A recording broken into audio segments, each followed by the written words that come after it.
this video, we're going to learn how to compile our rendered images into a single file and render that out as a video using a free software called DaVinci Resolve. So you should have installed this during week 0.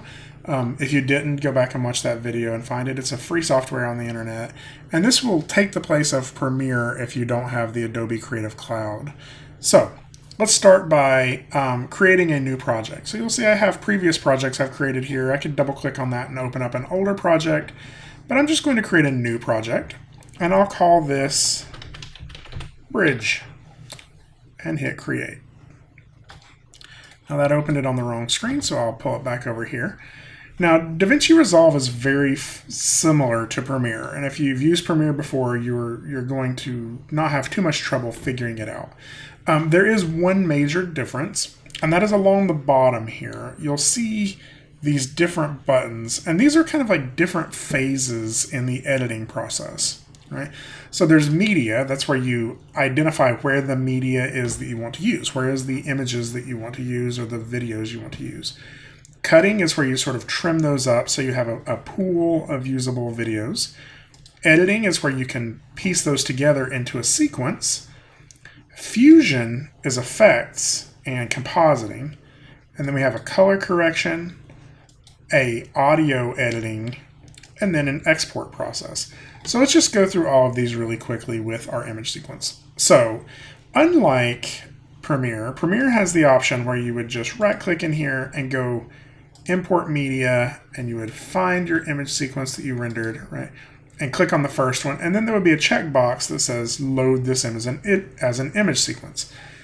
DaVinci Resolve doesn't allow you to do it that way. How we're going to do it instead is go back. If I were to have hit OK, it would have just brought in that first image instead of the image as a sequence. So if I go back to media, what I'm going to do is find a new path where my media is. So I'm going to add a new location, and then you'll see that it takes me here because I was here previously. I'm just going to go to my images folder and hit select, and that mount point exists. Okay, yeah, so apparently I've used that before, and we'll see it's like, oh, it's right there. So if I click right here and find that location, you'll see that now it has some of the videos that were in there, and it also has this Arnold 0001 through 0120, and that is a video clip as well. Well, that video clip actually isn't in Arnold. Arnold is just recognizing all of those images as an image sequence that we could use as a video. You'll see there's another image sequence in there as well, and this is like the hardware 2.0 render, and so we can see it as well. So I'm just going to drag and drop this Arnold 001 through 120 into my media pool here. So now this means this is one of the videos I'm going to use, and if I wanted to drag more videos in there, I could. The cut section is where I could trim this up, but I don't really need to do that very much right now. I'm just going to move straight into the editing section, and I'm just going to drag and drop that video onto my timeline. I'm going to make sure it's sort of butted up to the very beginning here. And if I hit play, you'll see it plays through the video. Now, I do want to acknowledge a couple of things about this video. If I right-click on it and go to Clip Attributes, you'll see that unlike Premiere, which wants to bring everything in at 30 frames per second or 29.97, this is bringing in our video at 24 frames per second, which is the frame rate Maya uses, and so that's good. We definitely wanted that. Now, if you were animating for 30 frames per second for something like games or TV or something, then you could always change this and say, no, this video is 30 frames a second. But in our case, it is 24. So we have this video now, and it's playing back, and I can scrub through from the beginning to the end. Right? And if I have multiple videos, I could always add those in here and create a longer compilation. So let's say you rendered multiple cameras. You could put the second camera in after this and sort of make a chain of videos that you want to edit together. So these next few steps we're going to talk about in theory, and we're not going to do too much work in here. Fusion is the next step. So Fusion is compositing. What this means is If our video was video that was shot on a green screen and we needed to take out the background and put it into a different environment. And so if I were to right click out here and go to Add Tool, you'll see there's a whole bunch of different options of things that I could do to this video. I could add a blur to it or defocus it. I could, under Effects, I could add like some drop shadows to stuff. We have lighting information in here. Or we could even do masks. I could do let's do a ellipse mask, right? And you'll see that it creates this ellipse tool here, and we can even see it here and move it around in our scene. Doesn't really seem to be doing anything, but if I drag from this box into our media in, which is the video image sequence, you'll see now it crops out areas where the object is not, and I can sort of pull this out, and I could do a soften edge on that, and now we can do like stuff like this to mask out certain parts of our image. Now, an ellipse isn't always the best option for this. We could also use like this, which is a Polygon Tool, which allows me to go through here and manually draw whatever shape I need and plug that polygon into the median. And you'll see now I can only see those areas, and I could soften that edge. If I wanted to, crop one section out of my image and add another one into it. Now, this is not something we will need to do in this, but that is what Fusion is. Some of you will be familiar with similar types of tools if you've used After Effects in the Principles of Visualization class. Principles of Visual Effects class. So right now, though, we don't really need to use very many of these tools in this shot. So we're just going to skip right past Fusion and go to Color.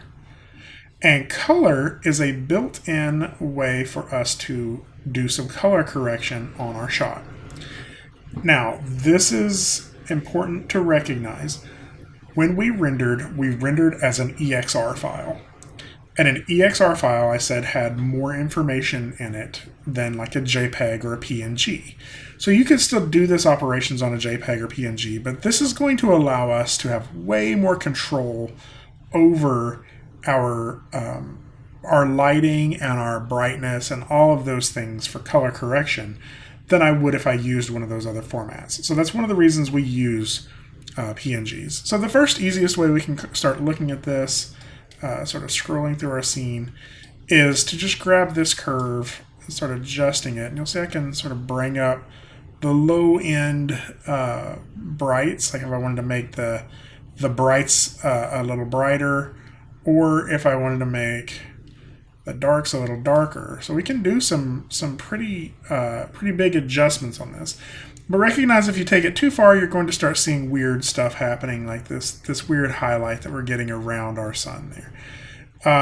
So I can just left click on this to delete those, and then I can just do some moderate changes in this to maybe brighten the entire scene up just a little bit so we can see it a little bit better. We can also do stuff like adjusting our gamma or our gain. So our gamma is going to sort of allow us to push our color one direction or another. If I wanted to add some purple to it, or some more blue to it, or more green to it, or more red to it, right? I want to try to just kind of leave that where it's at. These values down here will allow me to do stuff like bring up the brightness in the shadows, right?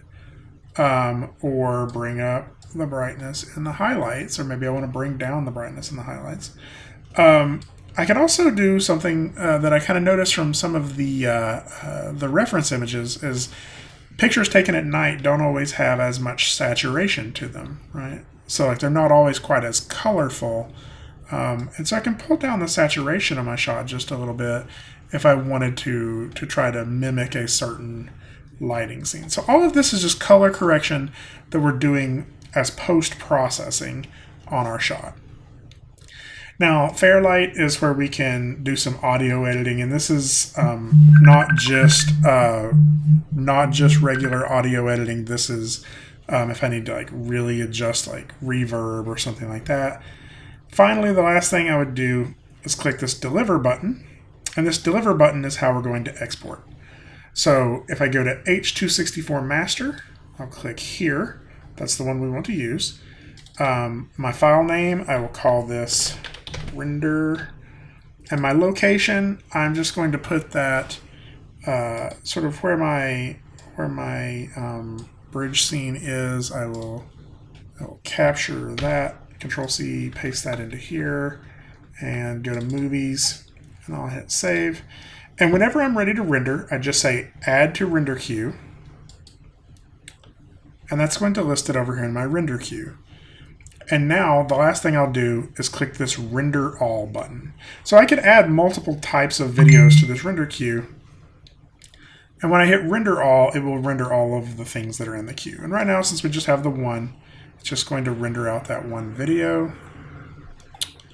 And if I go to my movies folder, you'll see that video is being created right here. And so now we have the video, and you'll see it's a reasonable size, 27 megabytes, and I can double click on this and watch it. Now, one thing I will tell you to do, like right now while you are doing this, click on this image, click it again, and name it your name. Greg Marlowe _ bridge.